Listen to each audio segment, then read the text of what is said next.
بسم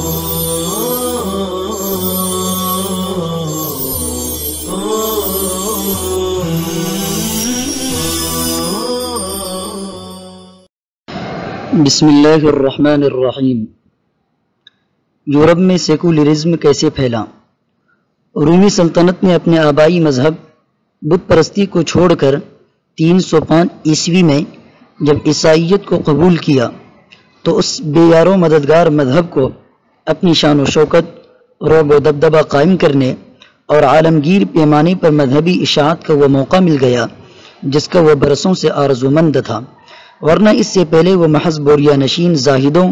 اور جنگل میں روپوش راہبوں کا ایسا مذہب تھا جو صرف فلسطین کی گلیوں تک محدود تھا۔ لیکن جب ایک بڑی طاقت نے اس پر دست شفقت رکھا تو وہ آندھی اور طوفان کی طرح اٹھا اور بحر الکاہل کے تمام ساحلی ملکوں کو اپنی لپیٹ میں لیتا ہوا پورے یورپ پر چھا گیا، اور اس کی اشاعت کے لیے سرکاری ذرائع ابلاغ اور مملکت کی پوری مشینری حرکت میں آ گئی۔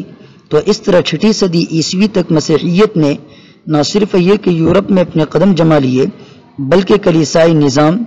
اور محکمہ احتساب کا گھنا جال بچھا کر یورپی عوام کو پورے طور پر اپنی گرفت میں لے لیا۔ یہ وہ وقت تھا کہ جب یورپ اپنے خود ساختہ فلسفوں، تاریک نظریوں اور کلیسائی نظام کی بنا پر اندھیرے میں ٹامک ٹوئیاں مار رہا تھا۔ علم و حکمت، صنعت و حرفت کی اس کو ہوا تک نہ لگی تھی۔ لیکن جب 7ویں صدی کے اوائل میں اسلام کا روشن آفتاب طلوع ہوا اور اس کی نورانی کرنیں عرب کے رہ گزاروں سے نکل کر افریقہ اور یورپ تک پہنچی تو وہاں کی فضاؤں سے وہ کوہرا چھٹنے لگا جو مسیحیت کی تاریک دنیا میں زمانہ دراز سے چھایا ہوا تھا۔ 8ویں صدی عیسوی میں مسلمانوں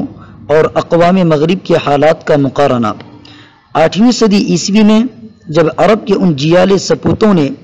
عیسائیوں کو بیت المقدس سے بے دخل کر دیا اور بے خوف و خطر ایشیا و افریقہ کو روندتے ہوئے فرانس کی وادی پیرینز تک جا پہنچے تو ان کی سانسوں کی آواز سن کر عیسائیت کا وہ قصر لرزنے لگا جو یورپ کو اپنی آبائی جاگیر سمجھ رہا تھا۔ نیز مسلمانوں کے پے در پہ حملوں اور ان کی جرأت مندانہ پیش قدمی کو دیکھتے ہوئے عیسائی دنیا یہ سوچنے پر مجبور ہو گئی کہ اگر عربوں کی فتوحات کا یہی حال رہا تو مسیحیت کی تاریخ میں وہ دن ضرور آئے گا جب وہ کلیساؤں اور شہروں کو چھوڑ کر پہاڑوں اور ویرانوں میں پناہ لینے پر مجبور ہوگی۔ اس بھیانک انجام کو سوچ کر پادریوں کے بدن تھرا گئے، دل و دماغ لرز اٹھے، ان کی عقلیں جواب دینے لگیں، اور جب کچھ نہ بن پڑا تو جور و تشدد کا راستہ اختیار کرتے ہوئے دبے اور کچلے عوام کی عقل و فراست پر پہرے بٹھا دیے